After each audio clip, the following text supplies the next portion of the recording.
YouTube, welcome to Geekshhh. It's your boy Marco. Alright, so we got the 6900 XT. I'm going to disassemble it, and then I'm going to put on an EK Waterblock. Already did this. I already had the EK on the 6800 XT. Now I decided to go ahead and upgrade to the 6900 XT. Alright, so it's fairly easy for this. This is fairly easy. I'm not gonna lie.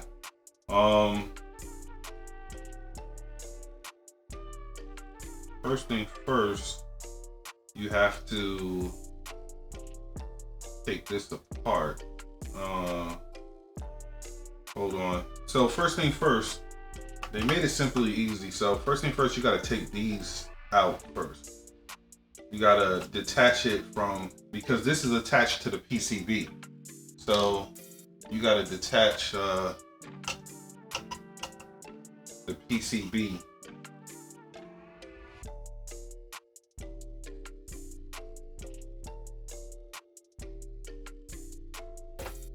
Do this one first. Try to grab it from the side, the little latch, rather than pull the cable. Because if you pull the cable, you might pull out one of them. So that one was easy to take out. Gotta work on this side. Take this one out. Loose. Yeah.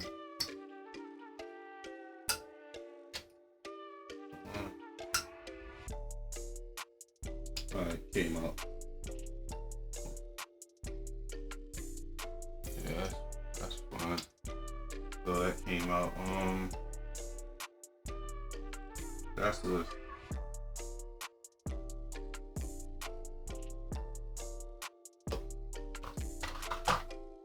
now it should be able to just come off. Yep. Alright. So that came apart. Now you gotta unplug this little black one. This little black, I think it's for the LED. Alright. Took that apart. There it go. They're separated. Then you have to unscrew these. These screws is attaching the PCB to the back plate. So let me put the cooler to the side for a second and get these. Alright, so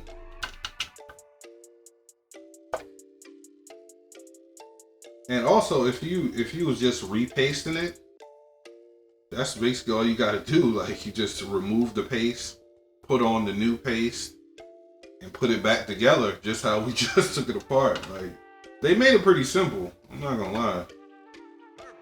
They definitely made it pretty simple. You really shouldn't, these ain't really been out 2 years yet, so you really shouldn't even have to repaste it yet. Powercolor really does not short you.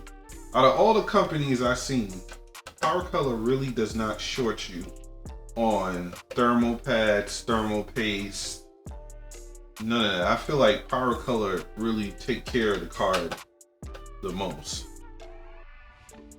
The only issue I think I will have with this card, I'm pretty sure it's going to have Coil on it. Pretty sure it's going to have Coil. I'm not even confused about it. I'm pretty sure it's going to have Coil.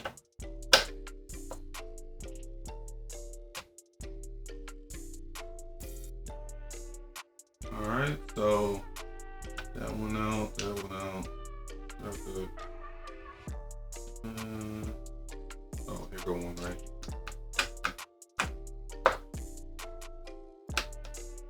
Alright. Make sure you put in this somewhere safe. So that should definitely be everything holding that in place. Alright, took that off the back plate. Now there's a little fan, a little LED header right here.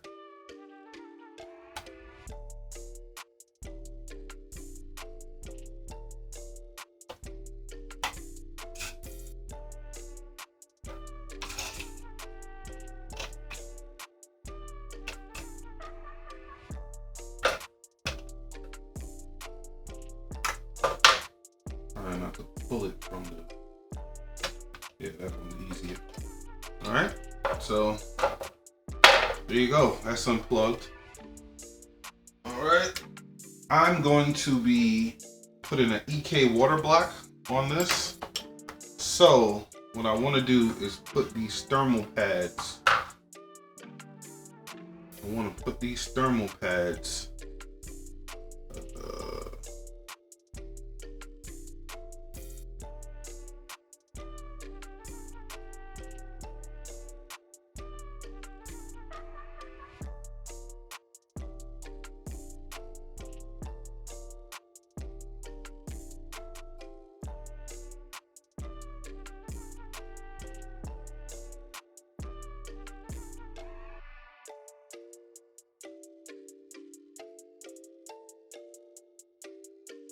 so it's enough. Put this away.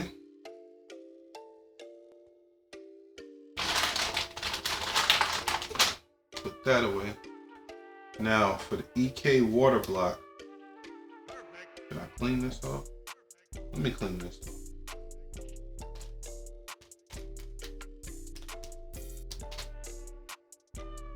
Clean the thermal pad off that. Now for the EK Waterblock.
Alright, so EK uses 1mm thermal pads. They don't really give you no good thermal pads.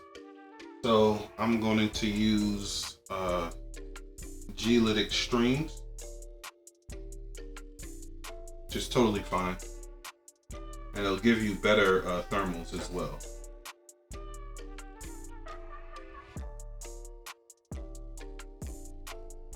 So these are 1mm Gelid Extreme thermal pads.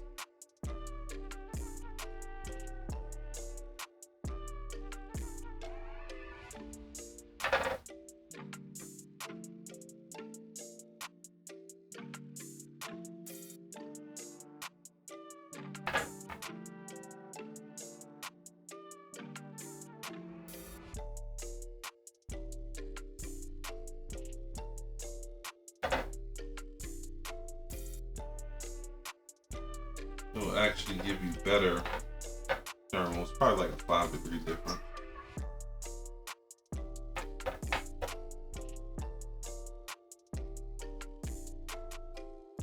Just cut them to the size you need.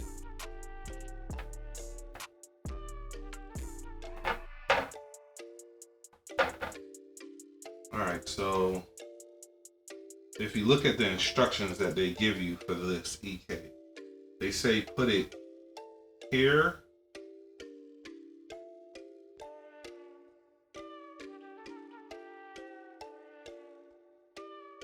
then they say put it here and here for the thermal pad, but there's nothing here and here. Now on the 6800 XT limited edition I had, it was something here and here, but on this card there's nothing there and there. So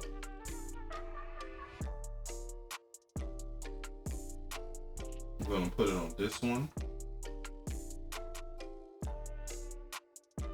I'm going to put a little one, this one. They don't say put it there, but I'm going to put it anyway.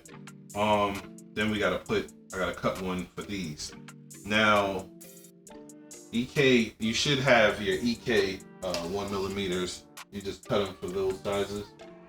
Hold on a second, let me see if I get Alright. Now, for most time, people use EK water blocks. EK tells you to put them on this, but for some reason on the Red Devil, they don't tell you to put it on there. But for whatever reason, they don't tell you to put one on here.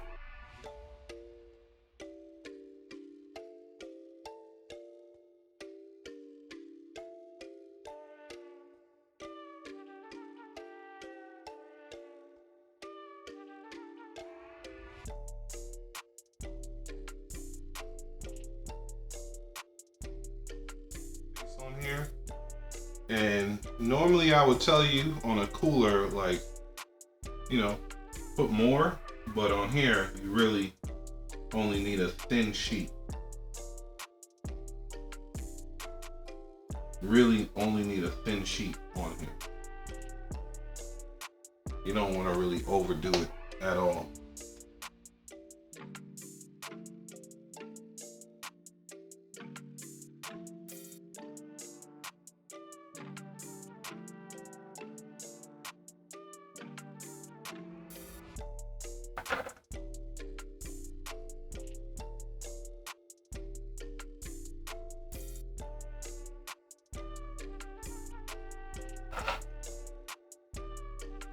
I'm just using MX4.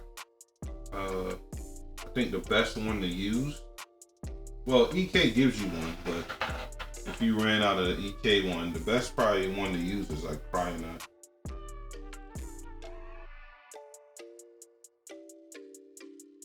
Probably not expensive.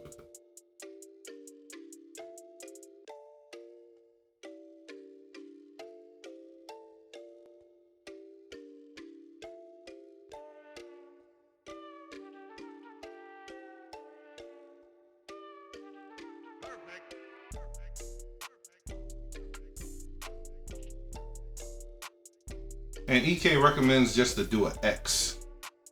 Just to put an X there and then put the cooler on. But I like to spread it out. That's just me. So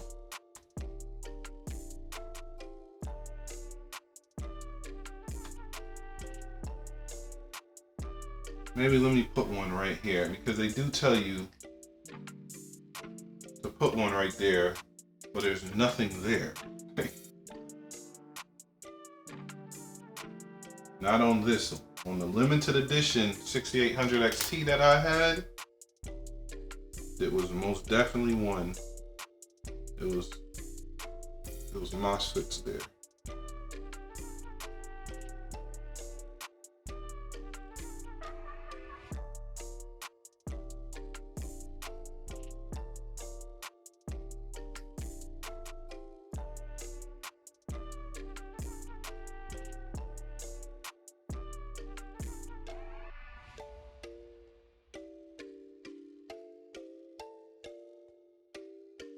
Make sure you take the plastics off.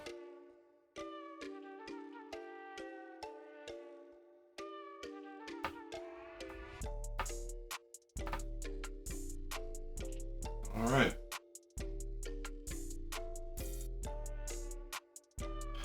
All right, so I'm gonna take the EK water block.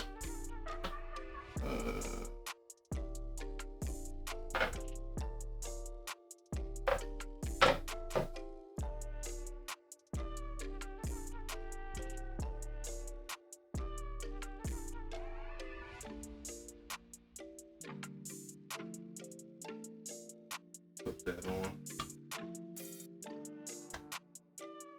Make sure these line up, holes line up.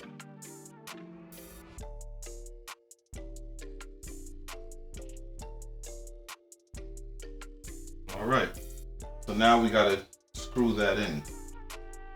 I have some screws that I use.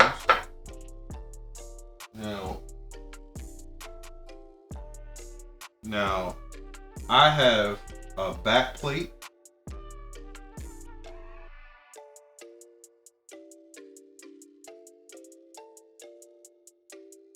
Oh my God, I don't know when it stopped.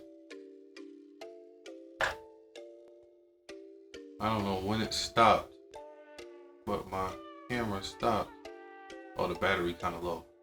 So yeah, you just do these screws, put these in right here, here.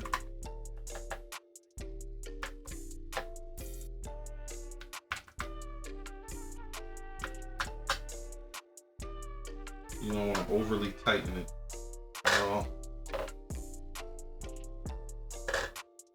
Alright, so that's good enough. So now we gotta put in the back on the back plate. Those are all the screws you put in if you have a back plate. If you don't have a back plate, you probably gotta do more screws.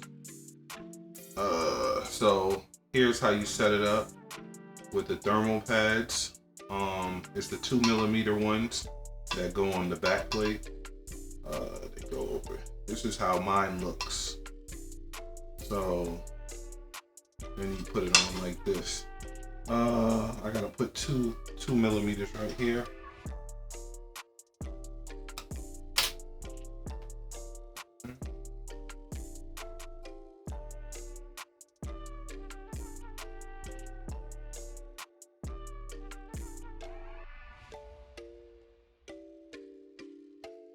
All right, so this is where this goes. So you have these, so this will go on here.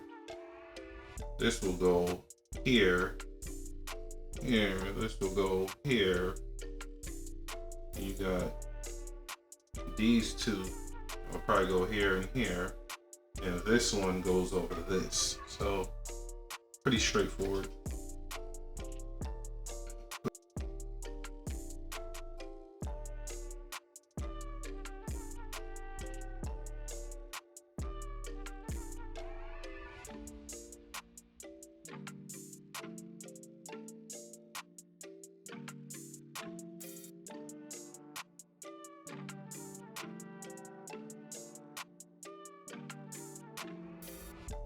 All right, so it's back, it's all together. Let me go ahead and get this installed. And then I'm gonna let y'all hear the coil whine that I know it's gonna have. Anytime you see an open box, 6800 XT, 6900 XT, Red Devil, 9 times out of 10, they brought it back because it had coil whine. 9 times out of 10, I guarantee it. So that's why they get a lot of these open boxes, because you might just find one that doesn't have coil whine. So you might as well just return the one that you paid for, exchange it, and get another one. So that's why it's a lot of open boxes at Micro Center. But if coil whine is not a big thing to you, you're not really gonna trip on it. But it doesn't mean, it doesn't hurt the card. It just means the card is working. So it's really getting to it. So, you know what I mean? When I'm gaming, I don't hear it because my cards are undervolted due to mining when I mine. So it's already undervolted, so I don't hear it when I'm gaming. But when I'm editing on Mac OS, on my Hackintosh, yeah, I definitely hear it. When I log into my Mac OS, I definitely hear it. So it's crazy. All right, so let me go ahead and pop this in. I'll be right back with y'all. All right, y'all, these are my temps over a 40-minute period while I was mining. I do get better mega hash than this, but I guess it took off a few because I was screen recording. Take these temps with a grain of salt, because at the end of the day, this is my water loop setup. I have 360 millimeters of radiator space in the front and 120 millimeter radiator in the back. So if you have more radiator space, you get better temps. If you have less radiator space, you probably get worse temps. So take these temps with a grain of salt. Also, I don't get any coil whine in Windows when I'm mining and gaming because my card is undervolted.